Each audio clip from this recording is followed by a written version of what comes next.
Hello friends, मैं हूं doctor नीलम मोक्ष हीलिंग जीरकपुर से। आज मैं आपको बताने जा रही हूं कि अगर फूड पाइप से रिलेटेड प्रॉब्लम्स है, खाने वाली पाइप से रिलेटेड कोई भी दिक्कत है तो उसके लिए क्या क्या टेस्ट जो है आप करवा सकते हैं। खाने वाली पाइप के लिए जिसको कि ईसोफेगस कहा जाता है, ऊसोफेगस कहा जाता है, बेसिकली इसमें क्या क्या प्रॉब्लम्स हो सकती हैं, जैसे कि GERD है, गैस्ट्रो ईसोफेजियल रिफ्लक्स डिसीज, जिसकी वजह से जो खाना पेट का जो कंटेंट है वो फूड पाइप में आता है और वहाँ पर स्वेलिंग क्रिएट करता है। ठीक है।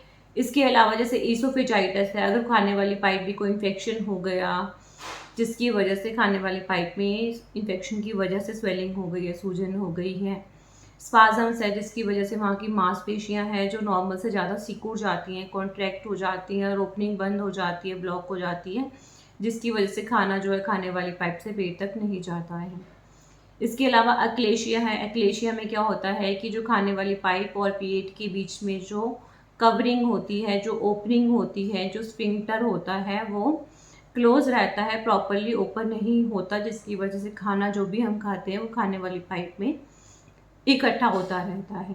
इसके अलावा जैसे बैरेट्स ईसोफेगस है, बैरेट्स ईसोफेगस में जो खाने वाली पाइप होती है, फूड पाइप जो है, वो वाला एरिया जो नीचे पेट के साथ अटैच होता है फूड पाइप का, उस एरिया के जो सेल्स होते हैं वो इंटेस्टाइन्स के सेल्स जो है चेंज होकर जो सेल्स पेट में प्रेजेंट होते हैं गैस्ट्रिक में, उसमें चेंज हो जाती है, यानी कि मेटाप्लेजिया हो जाता है। ये जो होता है बैरेट्स ईसोफेगस में होता है। इसके अलावा वेरिसिस है, जिसमें कि खून की नसें जो होती हैं उसमें खून इकट्ठा हो जाता है और वो फूल जाती हैं, जो खाने वाली पाइप में प्रेजेंट होती है, जिसको ईसोफेजियल वेरिसिस कहा जाता है, जो कि सिरोसिस या पोर्टल हाइपरटेंशन में कॉमनली होता है। ठीक है। मतलब ऐसे ही जो फूड पाइप से रिलेटेड जो प्रॉब्लम्स हैं, किस प्रॉब्लम में कौन सा टेस्ट करवाया जाता है और किस प्रॉब्लम के बारे में पता चलता है। ठीक है। बेसिकली तो फूड पाइप से रिलेटेड बेसिकली जो है तो बहुत सारे टेस्ट, पर बेसिक जो है वो दो होते हैं। एक तो बेरियम स्वेलो। बेरियम स्वेलो में बेरियम सल्फेट जो है वो पीने को दिया जाता है ओरली, और फिर एक्सरे की जो सीरीज होती है, मतलब एक्सरे की जो फिल्म है वो मतलब उसके अकॉर्डिंग जो है ली जाती है। और एक होता है एंडोस्कोपी। एंडोस्कोपी में जो है कैमरा होता है जो कि मतलब कि गले के रास्ते में, मुंह से गले से होकर वो आपकी फूड पाइप तक जाता है और अंदर का जो भी है वो क्लियरली डायग्नोस होता है। सबसे बेसिक तो है एंडोस्कोपी, लेकिन एंडोस्कोपी थोड़ा करवाने में मुश्किल है, अदरवाइज तो सबसे ज़्यादा क्लैरिटी अगर चाहिए कि एक ही बार में सारा क्लियर हो जाए तो वो एंडोस्कोपी होता है। इसके अलावा जैसे बेरियम स्वेलो है। बेरियम स्वेलो में जैसे एक्सरेस है। बेरियम स्वेलो जो है बिल्कुल वाइट कलर का सब्सटेंस होता है। अगर आपने नॉर्मल कभी एक्सरे की फिल्म देखी होगी तो आपने देखा होगा उसमें जो हड्डियाँ होती हैं, जो बोन्स होती हैं, वो वाइट कलर की साफ साफ नज़र आती है और बाकी फिल्म जो है वो ब्लैक होती है। ठीक है। तो जिस तरह से आपने देखा कि हड्डियाँ जो होती हैं वो वाइट कलर की नज़र आती हैं, वो कैल्शियम से बनी होती हैं, ठीक ऐसे ही बेरियम सल्फेट भी वाइट क्रिस्टलाइन सॉलिड जैसा सब्सटेंस होता है। तो ये वाटर सॉल्यूबल सस्पेंशन जो है वो दिया जाता है। तो ये वाइट कोटिंग होने की वजह से खाने वाली पाइप की जो अंदर का ल्यूमन होता है वो चारों तरफ जो है मतलब कि उसकी जो लेयर्स है चारों तरफ, उसके आसपास जो है कवरिंग बना देता है। जहाँ जहाँ लेयर होगी वहाँ वहाँ तक वो वाइट कवरिंग उतनी उतनी नज़र आती है। तो अगर आपकी फूड पाइप जहाँ से भी टाइट होगी, जहाँ पर भी स्ट्रिक्चर होगा, स्टीनोसिस होगा, स्पाजम होगा, मसल्स जो है इकट्ठी हो जाएंगी, तो उसके बीच का जो ल्यूमन है, जो ओपनिंग है, वो ओपनिंग का एरिया जो है वो कम होगा, नेचुरल सी बात है। तो वहाँ वहाँ वाइट सब्सटेंस जो है कम नज़र आएगा उतने पोर्शन में।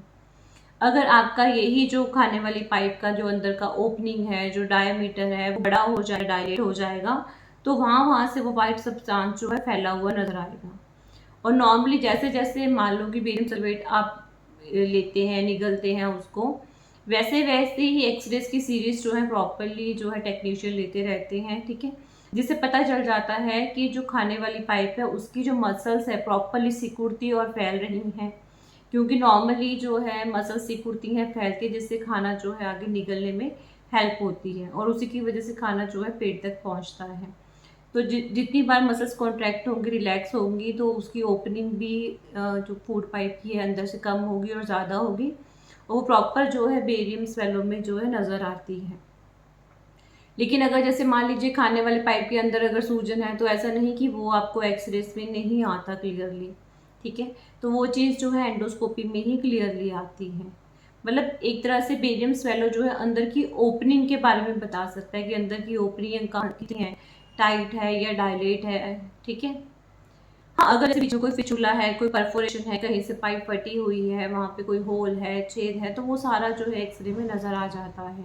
कोई डाइवर्टिकुला बना हुआ है, कोई पाउच बना हुआ है, मान लीजिए कोई उसकी वॉल है, वहाँ पर एक्स्ट्रा कोई बैलून टाइप पैकेट हो गया, कोई डाइवर्टिकुला बन गया, तो वो जो है एक्सरे में साफ साफ पता चल जाता है, क्योंकि वाइट वाइट सब्सटेंस जहाँ जहाँ भी कट होगा, बीच में डाइवर्टिकुला होगा, वहाँ वहाँ जो है वो वाइट एक्स्ट्रा जो है वो नज़र आता है, तो इससे पता चल जाता है।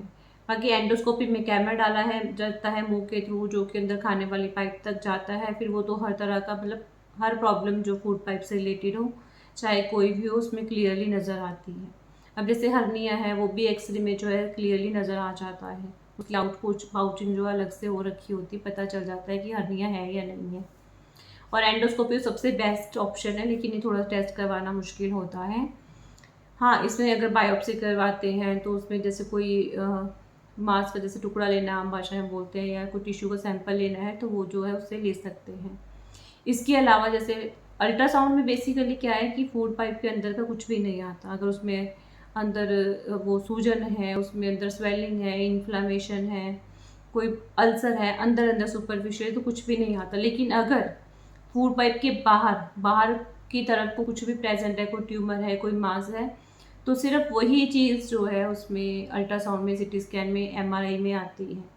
मतलब एमआरआई, सीटी स्कैन, अल्ट्रासाउंड जो है कम यूज़फुल है फूड पाइप की प्रॉब्लम्स के लिए।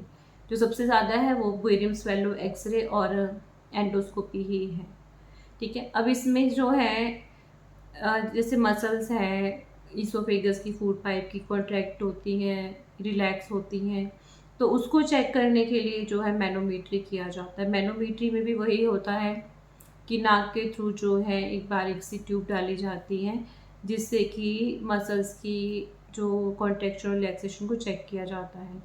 और ऐसे ही पीएच, क्योंकि अगर पेट का एसिड फूड पाइप में आता है, क्योंकि पेट में नॉर्मली एसिड प्रेजेंट रहता है, अगर वो बार बार फूड पाइप में आता है, तो फूड पाइप के एसिड को चेक करने के लिए पीएच लेवल को चेक किया जाता है।